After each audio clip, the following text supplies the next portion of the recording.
Hey, what's up, hustlers? Today we are checking 7 business lessons I wish I learned sooner, or they could have saved me a year or two. First one is niching down. Alex Hormozi has this term, don't make me niche slap you.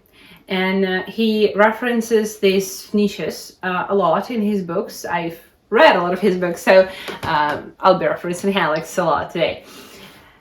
And he says that riches are in the niches, and it's exactly true. You cannot conquer the whole market right away.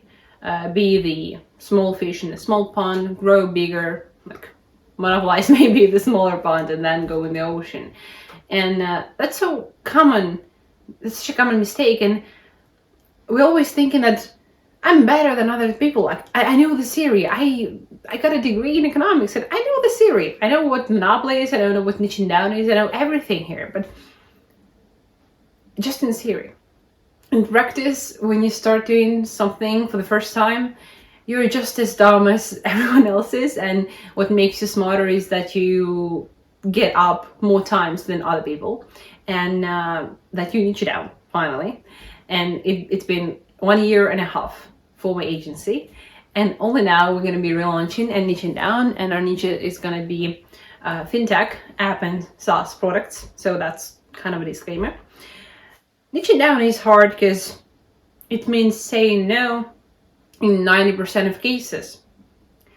And you don't like doing that. I mean, it's exciting when you had a client, potential client, lead, coming up to you, and he's offering you money. It's engaged lead, and he has money, and he's kind of qualified, except for he's in a running club. And he wants a merchandise from you. And then someone else comes and they're like, hey, can you do our social media? And we are an educational platform. And I did all of these mistakes, and I worked on merchandise and website and social media and the app and SaaS and desktop and tablet and mobile, and then physical products and banners and merchandise and then hats. And I'm a pretty good designer. It comes out to that, but it doesn't mean that I should be doing all of this stuff, because I'm never going to get better at it. So it's stupid. Now, let's figure out how do we niche down. There are 3 main circles of the market, health, wealth, and relationship, that, comprise most of the business. If you think of any business, it mostly is assigned towards one of these categories. So you choose one here, and then you can go down, and it's an interesting process. It's a bit messy. I'm going to show you the way I was doing that with all my notes. Here you see like 4 pages of a paper that I wrote fully with the different classifications of markets, right? So there is like offline and online business. I don't even see what is written here, but like generally I wrote 32 criteria, like ways of categories in the market. And between each of them, I was selecting the thing that I would benefit the most from, that the thing that I like the most, and it narrowed down to being wealth niche, and then finance, apps and SaaS, and in finance, focus priority number 1 is investment, because even when you're thinking that you selected, okay, I'm going to do wealth niche here, right? It has so much more sub-niches, subcategories. I'm going to show to you. These are the sub-niches that I wrote down for finance, right? For finance, apps, and SaaS. So here you have investment, crypto and digital assets, banking and payments, trading platforms, personal finance and money management, insurance and protection. And between all of those, I guess there are like subcategories even deeper, so you can dig as deep as you want. I just stopped at fintech for app and SaaS to make apps interesting. If I'd be creating just insurance apps, they're all going to be the same. And the peculiarity of my side of type of business is that we create branding that is unique for the market, and it's hard to create unique branding every time for all insurance apps out there, because it's going to be, in the same style. So that's how I niche down, and that's the lesson that I learned. But it took me like a year or so to learn, because previously we were doing in the agency everything for everyone. We would do the merchandise, we would do whatever you want for you. And right now it feels very nice to know who you're selling to. And this is the second, so yeah, niche down. And this is the second lesson that I learned. Define one target person. You're gonna be laughing, but I mean, that's crazy. That's like, that's weird, perverty, maniac, I don't know. But that's George, meet George. That's like, so this is our agency's perfect target person. And here we have some info about him, like his age and education, niche and location, and type of funding. So he's like London, UK male, 32, pre-launch of the app, self-funded savings or angel funding from former colleagues, may have one co-founder, then comfortable budget 25 to 50k for the app, or maximum budget is 70, 100k. Daily habits, communities that he visits, YouTube channels he watches, goals and values, like everything about this man. And now why? I jumped straight into the process here, defining the target person. But if I'm like being more considerate here, I don't remember, but someplace I heard that you should literally print out or make your target person so that he'd be facing you while you are talking to the audience, or while you're talking on radio, or now you're talking on the video, like radio, like that's an dinosaur age piece of voice, whatever.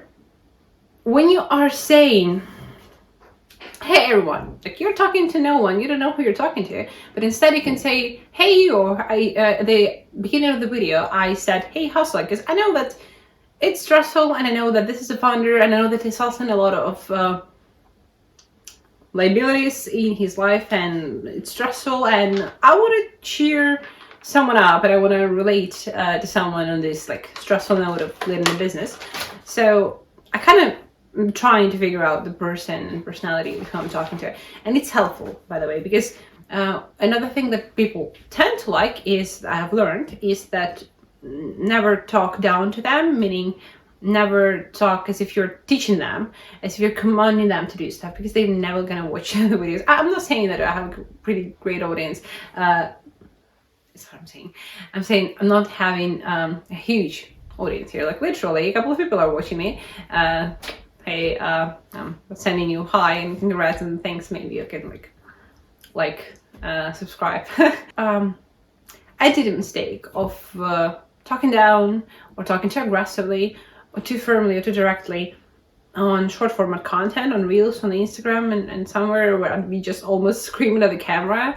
And looking back at those videos, I'm cringing, but literally it's better to tell, here is how I did it, instead of here is how you should do it. And the lessons I'm sharing right now is basically the things that I failed at, fucked up with. And right now I'm like, all right, I guess it's been a year now, and I have to kind of be smarter than that, and I have to change something about the way we're doing business. So that's why we're doing relaunch, and that's why I'm sharing the lessons.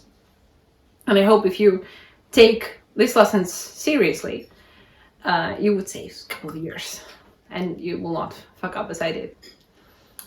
And one more thing about talking to the target person is being yourself, being authentic. That's such a cliche, that's so stupid, whatever. But there are a lot of people who are acting on camera, who are being totally different from the way they would be in real life. And being yourself while talking to a client, while making a video, while being on a sales call is great. And not many people can allow or afford that to happen. And sometimes I'm thinking it's going to be boring if I don't cut out the silent moments, or awkward moments, or mistakes, or the moments in which I'm being silly or stupid or human, right? But well, I guess that I'll be leaving them out, and that would make me that would make the editing process for me easier. The next lesson, let's skip to that. So the next thing is having a badass offer, or a mind-blowing offer. Clear, mind-blowing offer. What it is. I have a note here that I'm going to be reading for you. I'm going to give you just 3 examples of offers, and you can see them on the screen if you can read my handwriting. I'm going to be reading that for you. So the first thing is regular offer, right? Or here I say that it's bad offer. It's finance course on how to invest. So there are some lessons on Notion platform or pages, Notion pages on the website, weekly calls with the tutor, mentor, and whatever, right? And I'm saying whatever, and you might be laughing at it, but there are actually courses like that. Like, people are selling just like, so these are 50 pages, and we're gonna be having weekly calls for 2 months, and that's it, right? Whatever. Regular offer. The second one is, again, finance course on how to invest. It has direct Zoom calls, like one-on-ones, which is pretty good, with notes, so you already have the materials, and one-on-one calls. So Zoom calls, I mean, there is a class, a group of people who are studying together. It's a community, it's better. You kind of can ask questions, and it's live, and it's not recorded, it's more humane. So you can kind of learn more, but it's still like a regular offer. It's still a common thing to do. The third thing is here, great offer or product. So how to get to 100K for corporate employees, and the name here tells you exactly the dream outcome, and it tells you the target avatar, which is much better because you can know, all right, so if I'm not a corporate employee, this is not going to work for me. But if I am, the price is going to be like, this thing is going to be much more specific. It's going to be much more valuable for me because it applies to my lifestyle in here.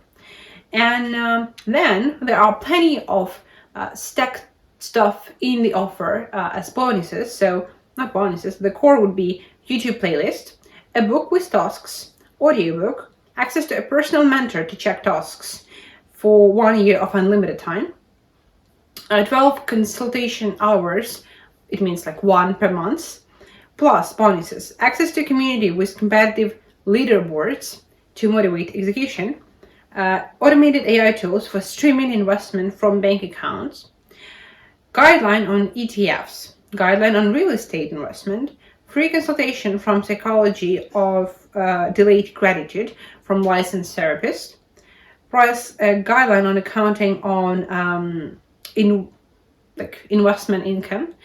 And here, like, it's so much longer, as you can see. I didn't have the time to write it down properly or shape the offer, but there are offers like this, and they exist. And you can, if you compare these three things, the first thing is regular, like there are plenty of them. The second thing is also regular. And the third thing is so much different, is so much on the other level, and it can be priced so much higher.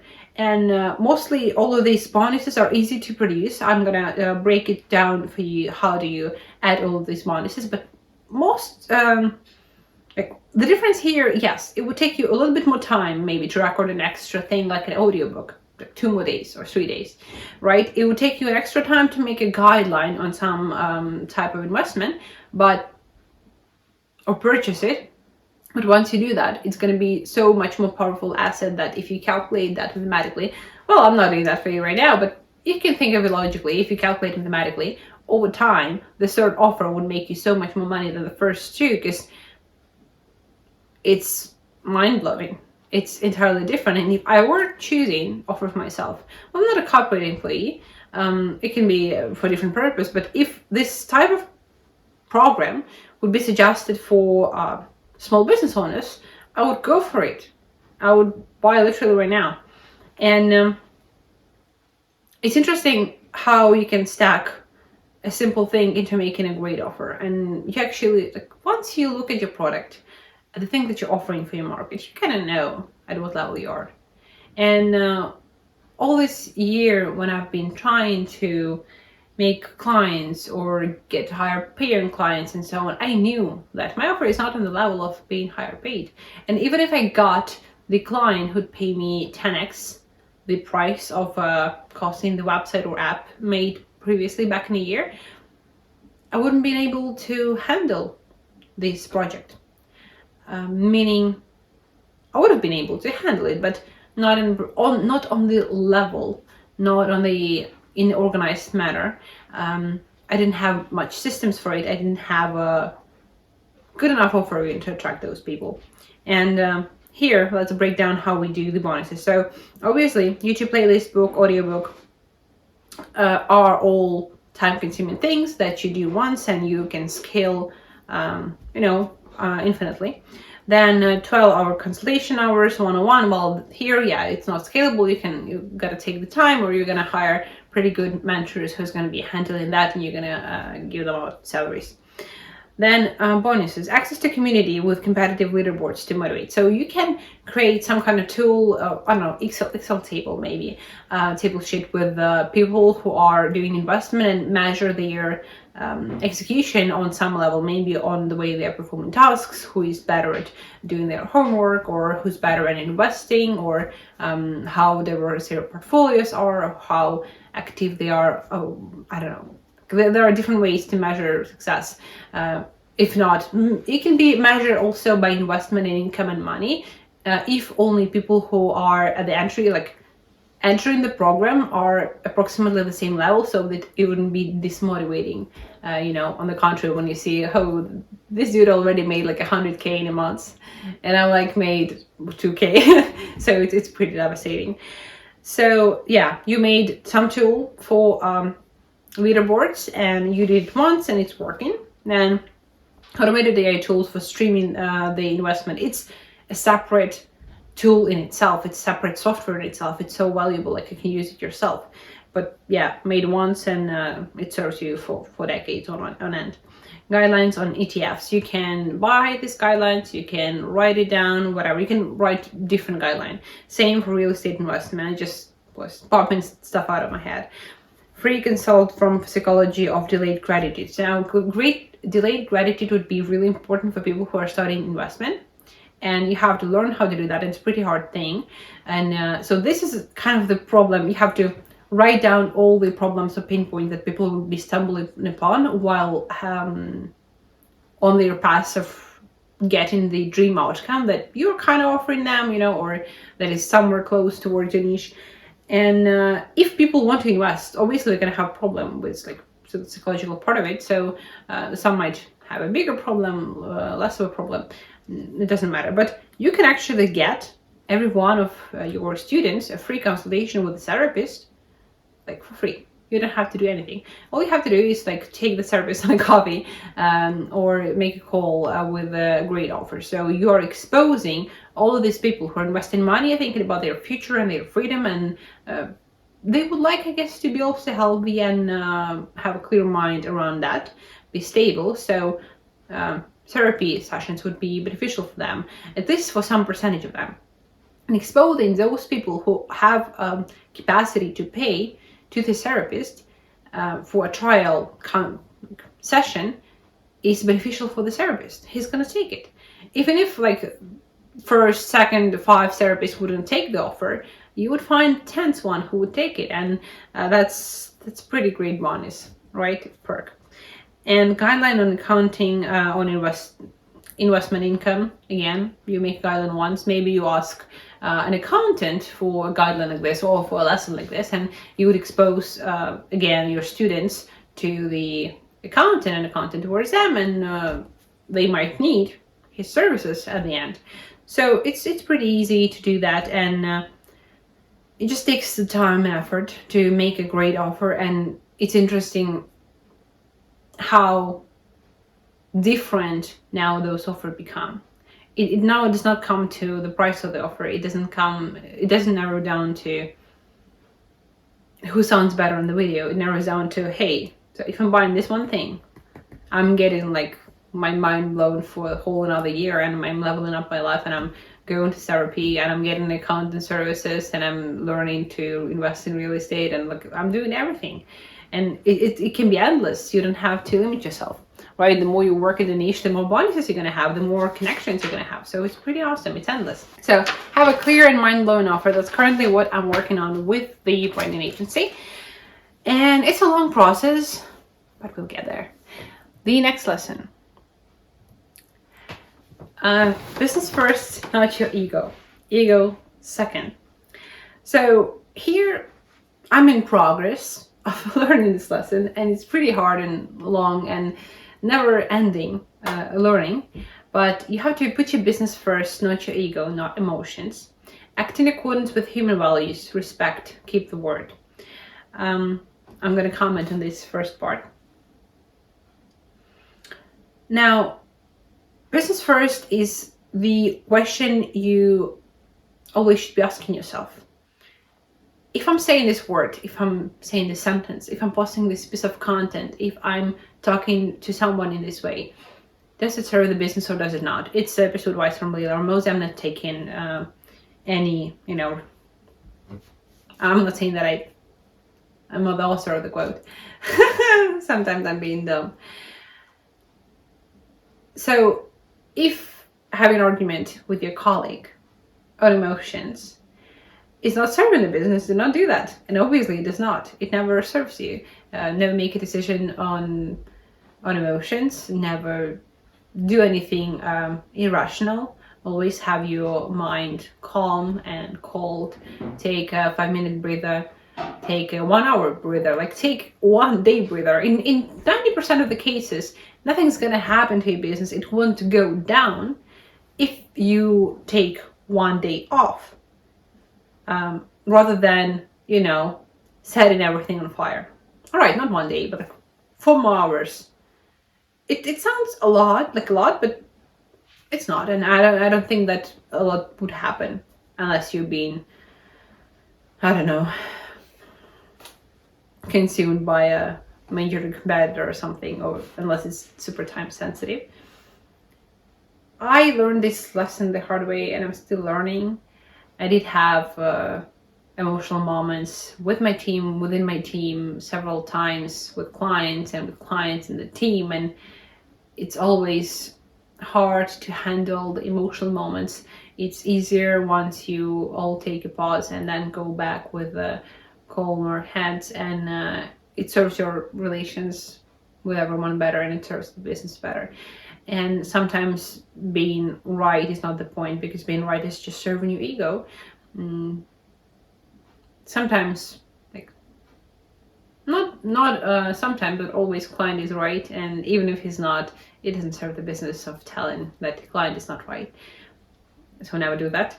And also, one way of serving your ego first would be over-promising, and that's the huge problem that I have. It's people pleasing, over promising, because you're trying to seem better than you actually are. You're trying to show how your systems are more are better, how you're more hardworking and dedicated and professional, and it comes out to a disaster at the end. Over promising is never great. It's no one is satisfied at the end. Your team and you are exhausted, and the client is not satisfied. So you were trying to please the ego in the moment, and it's showing you weakness, and you're not putting the business first. So here I'm saying, be realistic, do not have a promise, do not boost your ego by people pleasing. Have uncomfortable, firm, honest conversations that serve business goals. Have systems for your team, and in general, just have systems. Be the example for your team. So here it's like, be systematic, be professional, be 10 minutes early, be prepared, not oversleep, be put together, be like, learn all the time, be like, motivate your team, and so on. We actually used to have, right now we paused work with the team, but we used to have a chat that was called Better Every Day, and every day we would just send not formal messages with the team of how we are becoming better every day. Like, you're doing sport, you're meditating, you're learning new language. That's a good thing. That's a good achievement. We should be getting better every day, and it's like being an example. And it's like, I don't want to be cringy here, but it's like raising children. I don't know. I don't have experience yet, but once you are telling children that they should be doing something, right? They should not be eating sugar, and you're eating sugar, like, come on. They're gonna repeat after your actions, not listen to what you're saying. And same happens with the team. If you're saying one thing and doing totally different, like, no one's gonna take you seriously, and no one is gonna like take your like respect you. You're not gonna be an authority for them at all. And being an example is hard, and being an authority is hard, but you have to have this discipline within yourself first. So I don't know where it goes under systems, but somewhere here. Follow the human values. And then as for systems, inside work, like backhand work of the team is really important. You should have KPIs, key performance indicators, SOPs, meaning system operational procedures, contracts, rules, salaries. Train them and delegate work properly and slowly, like the right way. By that I mean, first you're doing the work and they are looking, second you're doing the work together, and the third they are doing the work and you're looking, and now step 4 is they're actually doing the work and now you delegate it. And sometimes it takes really months and it's exhausting, but you should be training them the right way.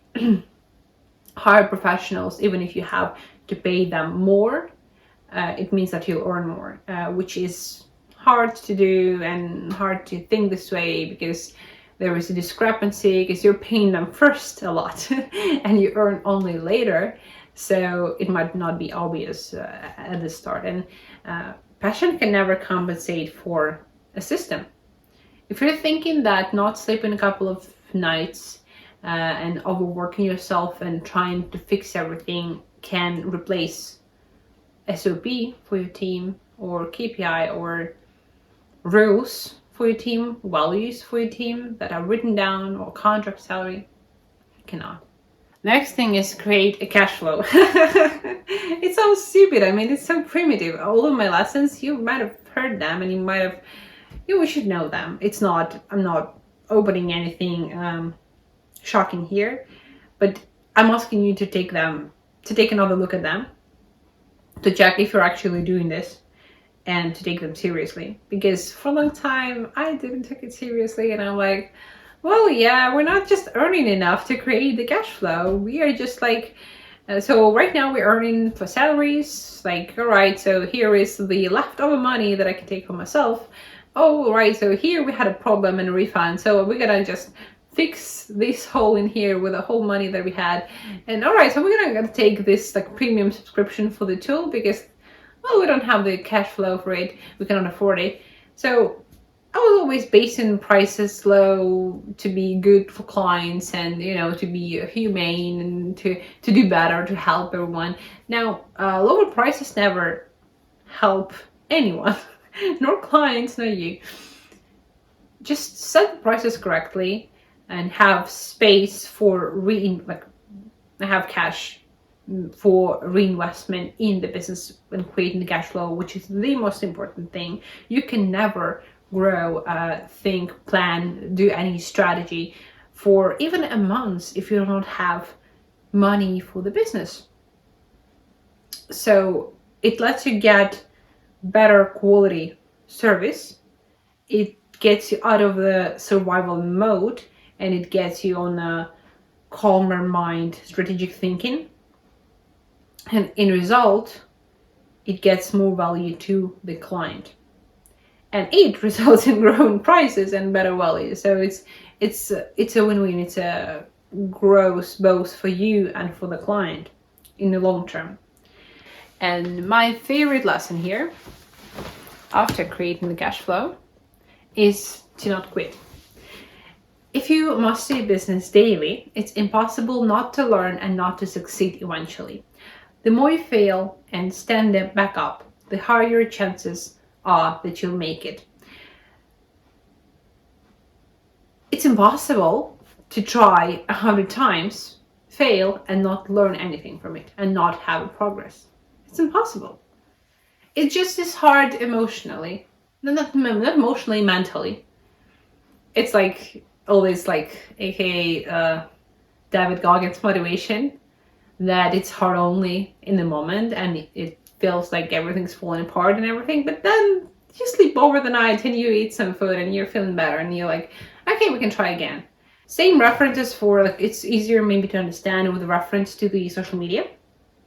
So it's not that we have a huge social media following or a huge community, but I feel like it's a pretty nice one, and I'm learning the lessons about social media, and doing this constantly and never quitting lets you learn a lot of lessons about content algorithms, or the quality of the video that works better, or the way that you're which words to say, how to speak, which tone works better, which editing style. Like once you do this 100+ times, obviously you're gonna learn something, and you are never failing by making mistakes. You're failing only when you stop trying. And when you stop trying, you like stop living again. I'm so philosophical today. Such deep thoughts. So yeah, just forget everything. Do not think that you're a failure. Just never quit, and you're never going to be a failure. Let's summarize. It's niche down to find one target person, have a badass offer, business first, not your ego, have systems for your team, create a cash flow, and do not quit. So this has been all of the 7 business lessons I wish I learned sooner. They could have saved me years of effort and trying, and they could have saved me a lot of money, but we are learning them as life happens. And I also made some other videos with insights for businessmen, founders, for such hustlers as me here, and you can read my latest letter up here, I suppose, up here or somewhere here. See you in the next video. Bye.